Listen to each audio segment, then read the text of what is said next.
If there's one rig you haven't tried that you need to, it's going to be the Free Rig. Today, we're fishing the Free Rig.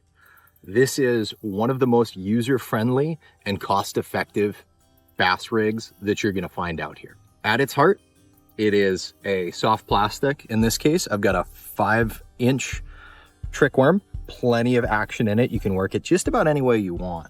This is hooked into a 2/0 offset worm hook tied to 15-pound monofilament. And then I have a free sliding 1/8 ounce weight. Now this can be adjusted based on the depth that you're fishing as well as the current. One important thing to remember with your weights is make sure they're a cylinder shape like these drop shot style ones or a teardrop. That's going to reduce the amount of snags that you get on the bottom. The way that this Free Rig works and where it gets its name is this sinker is going to sit on the bottom and you are going to draw the soft plastic towards it as you're retrieving. Then you can pop it back up and work it much the same way. If you're fishing in places with current, streams, dams, things like that, you can let that weight stay in one place and free line that rig back out into the current. Depending on what type of soft plastic it is, it may, go up in the current or it may sink further into the water column. Things like your salt impregnated soft plastics, your Senkos and Zoom Flukes are gonna sink a little bit, but something like this trick worm that doesn't have any extra weight added to it is gonna come up in the water column. It's gonna sit a little bit higher and you can keep pulling it back down so it constantly floats up and down.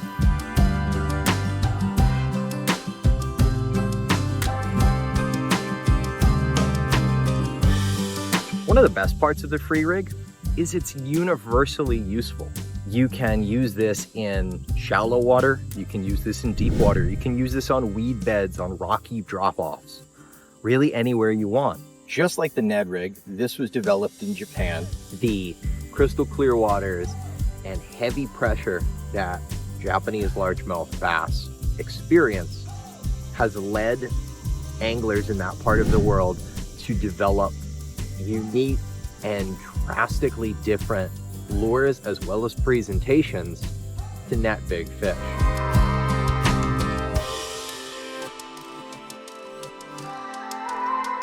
You can change out your soft plastic to whatever you need. Because of the areas that I'm fishing and the primary forage of shad and small bait fish, I've kept a white 5-inch fluke. This is the salt and pepper variety by Tsunami, which has a flat kind of paddle tail to it, which I found sits very well even dead stick with a lot of movement. However, you can still do a trick worm, a curly tail worm.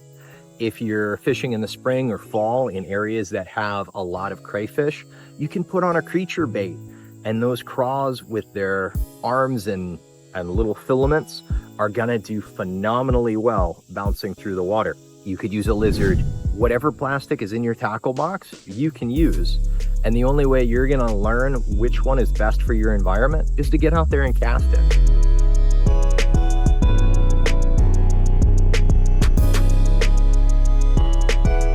Now let's show you how to tie a Free Rig. The Free Rig is best tied to a monofilament main line.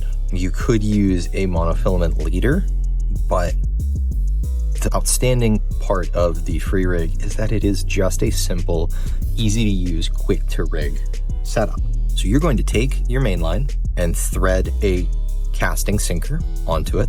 These are going to have wide openings at the top, and I prefer them with a tapered body like this.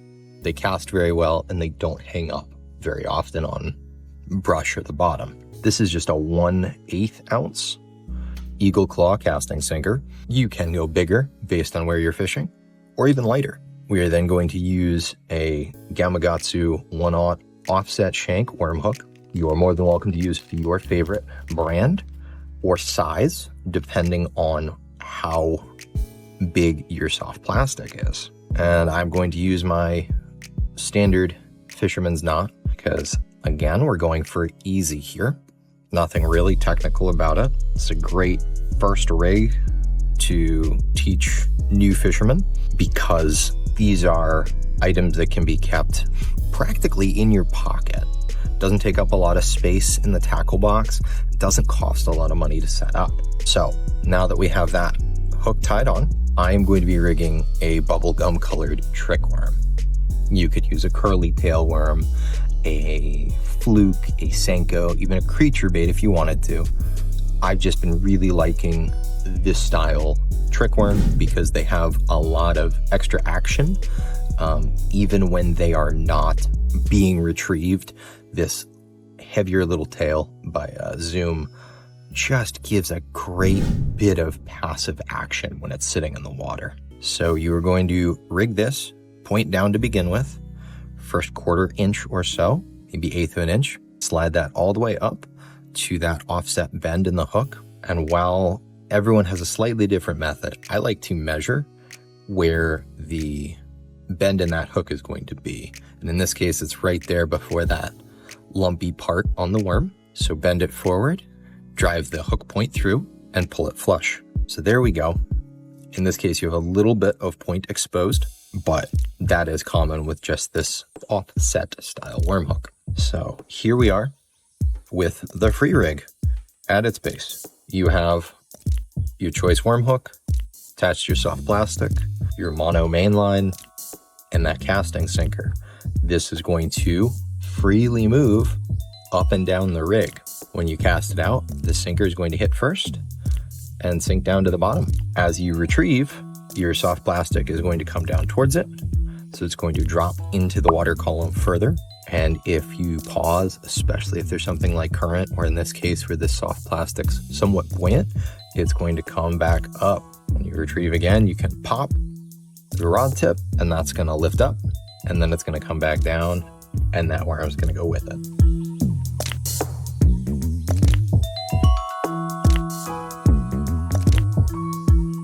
I'm using this on my traditional finesse setup here. My 7-foot medium fast St. Croix with my Shimano FX 2500, 15-pound spider wire. If you were fishing those deeper areas or areas with more cover, weed beds and stumps, I would probably upsize to a casting setup, like a 7.6 to 7-foot medium heavy and probably spooled 30-pound braid. That's going to give me more than enough power to wrench those fish out of cover and still give me plenty of sensitivity in my line that I can feel those pickups even when they're sluggish. You can of course adjust the weight if you're fishing in heavier areas from this 1/8 all the way up to 1/2 ounce or even bigger depending on the current. I'm using lead. You can always go with tungsten, which is going to reduce the overall size of your rig.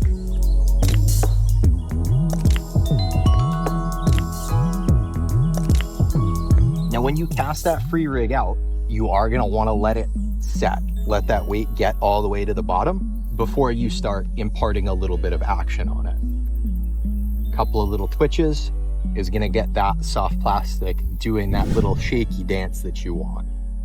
You are going to need to be cognizant of what that line is doing. This isn't something like dead sticking where you can almost walk away from it.